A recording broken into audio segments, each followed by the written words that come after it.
आप मुझे वोट दे देना जी, वोट दे देना तो मैं बच जाऊंगा, तो मैं जेल नहीं जाऊंगा। आपको हमें ध्यान में रखकर वोट करना है जी। मैं बहुत बीमार हूं जी, मेरी मां बूढ़ी है, मेरे पिताजी बूढ़े हैं। आपको देश का लोकतंत्र बचाना है, संविधान बचाना है, ये सारी कहानी। और अब अगर दिल्ली का ये मैंडेट है अभिषेक, जो एग्जिट पोल में दिख रहा है, तो क्या दिल्ली ने ये मैंडेट दे दिया कि केजरीवाल जी जाइए तिहाड़ में रहिए? मैं एग्जिट पोल और सर्वे दोनों को साइड रखता हूं। जनता का जनाधार, उसकी इज्जत होनी चाहिए देश में।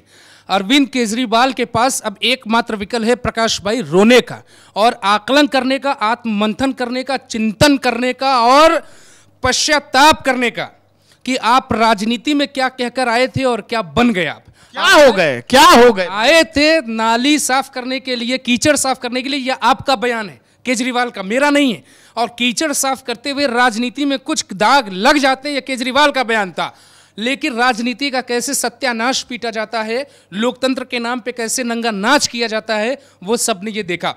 कहने का मतलब ये है कि अरविंद केजरीवाल के पास वो उनके घर में पूजा चल रही है और बहुत से लोग सोशल मीडिया पे ये लिख रहे हैं कि ये एक आखिरी यज्ञ है। अगर ये यज्ञ सफल नहीं हुआ तो आपको जेल से कोई बाहर नहीं निकाल पाएगा और एग्जिट पोल वो आपको बताता है कि आपका यज्ञ सफल नहीं हुआ है।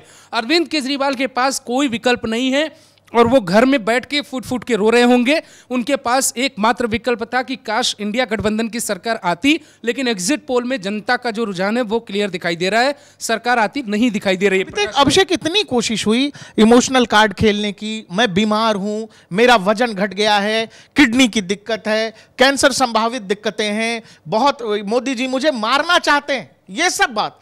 जनता का मैंडेट किधर चला गया? फिर जनता ने अरविंद केजरीवाल और नरेंद्र मोदी को नहीं देखा, जनता ने दोनों को नहीं देखा। ये चीज़ एकदम क्लियर करना पड़ेगा सबको। और ना ही जनता ने किसी नेता को देख के वोट किया है। जनता अपना विकल्प देखती है और विकल्प किसको देखेगी? जो 7 सीटों पे चुनाव लड़ रहा है, जो 2 सीटों पे चुनाव लड़ रहा है, या जो 543 सीटों पे चुनाव लड़ रहा है। लोकसभा एक ऐसा मतलब सभा है या सदन है जहां आप पूरे देश के लोकतंत्र की बात करते हैं, कानून बनाते हैं ना। तो जनता किसको देखेगी? जनता ममता बनर्जी को देखेगी जिनकी कोई पॉलिसी नहीं है, ममता अरविंद केजरीवाल को देखेगी जो झूठ बोल रहे हैं, ममता या जनता नरेंद्र मोदी की तरफ जाएगी? लगातार एक चीज कह रहे थे अभिषेक, लोकतंत्र नहीं बचेगा, संविधान नहीं बचेगा। ये क्या मैंडेट है? केजरीवाल घर में बैठ के रोने के अलावा आप कुछ नहीं कर सकते हैं। उनके पास मात्र कुछ घंटे का वक्त है। इस रात के बाद अगली रात उनकी जेल में कटेगी। प्रकाश भाई, ये जो उम्मीद थी उनकी टूट गई। अब जमानत याचिका पर भी उनकी कोई सुनवाई होने से रही और अब अरविंद केजरीवाल के वो पन्ने खुलेंगे जिसका इंतजार बहुत से लोगों का था। खास तौर से मैं लगातार ये कहता हूं कि जो लोग ये कहते हैं कि अरविंद केजरीवाल पर एक्शन संविधान की हत्या है, उनकी आंख खुलने का वक्त आ गया है। संविधान की हत्या नहीं है, बल्कि संविधान को बचाने का प्रयोग है। अरविंद केजरीवाल ने जो राजनीति में आकर किया है वो नहीं करना चाहिए था उन्हें, क्योंकि आप इमोशंस, अगर आपका कोई इमोशन तोड़ दे तो आप सबसे ज्यादा दुखी होंगे और जनता का इमोशन अगर आपने तोड़ा तो इसकी सजा होनी चाहिए। दूसरा नंबर यह कि अरविंद केजरीवाल के साथ साथ विपक्ष में बैठे हुए जो चेहरे थे वो सब उदास होंगे।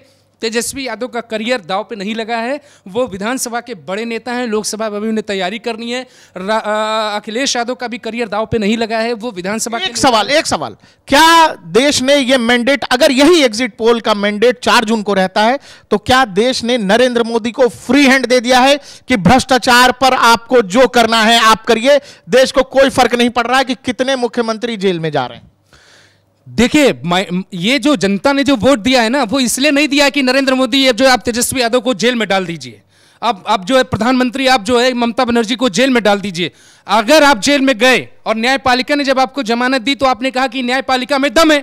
अब न्यायपालिका ही कह रही है आप 2 तारीख को सरेंडर करिए, तो न्यायपालिका बेईमान हो गई। ये दोहरी नीति ना जनता को समझ में नहीं आती है। वो कह रहे मोदी जी जेल भेज रहे हैं। जनता क्लियर सुनना चाहती है कि भाई मोदी जी कैसे जेल भेज दे रहे हैं? आपको न्यायालय ने जमानत दी, अग्रिम जमानत पे आप बाहर निकले चुनाव प्रचार के लिए। अब न्यायालय का फैसला, आप अंदर चलिए, तो आप क्यों कह रहे हैं देश के सामने कुर्बान होने जा रहे हैं? अरे आपके कहने से आप भगत सिंह नहीं बन जाओगे अरविंद केजरीवाल साहब, आप भगत सिंह नहीं बन पाओगे। भगत सिंह जो किरदार था, उस किरदार के मुताबिक आपको उनकी फोटो भी पीछे लगाने का हक नहीं होना चाहिए। एकदम नहीं है, और एकदम नहीं है। जिस तरह की राजनीति है नहीं होना चाहिए। प्रकाश भाई, राजनीति में अभिव्यक्ति की आजादी की कोई सीमा तय नहीं है और मैं चाहूंगा कि इस बार सरकार इस पर भी तय करे।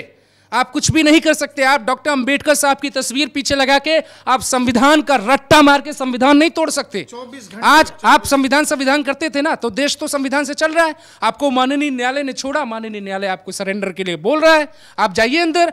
तो भाई अरविंद केजरीवाल के घर जो पूजा चली, मतलब आप जो कर्म करते हैं वो कर्म आपको झेलना ही पड़ेगा। अब आप कर्म करने के बाद कहिए कि मैं एक यज्ञ करूंगा और उस यज्ञ से मुझे बचा लिया जाएगा, तो बचा तो लिया जनता ने। देखो आपने, जनता ने बचा लिया ना। जनता ने क्या बचाया? अब आप बोलिए कि तानाशाही में चुनाव हुआ, ये चुनाव हुआ, वो चुनाव हुआ। जनता लोकतंत्र की व्यवस्था में किसी न किसी को चुनती है, और ये परंपरा 90 के दशक के बाद जब टूटी कि बिना प्राइम मिनिस्टर फेस के चुनाव होने लगे।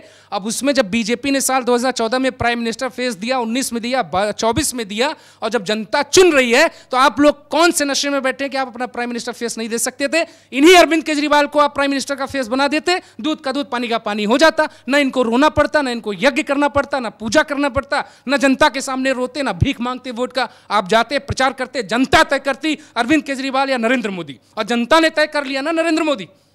तो फिर किस बात की परेशानी अरविंद केजरीवाल को? और मैं ये चीज बता रहा हूं आपको कि कैसे देखिएगा पॉलिटिकल समीकरण पूरा चेंज होगा इस देश में।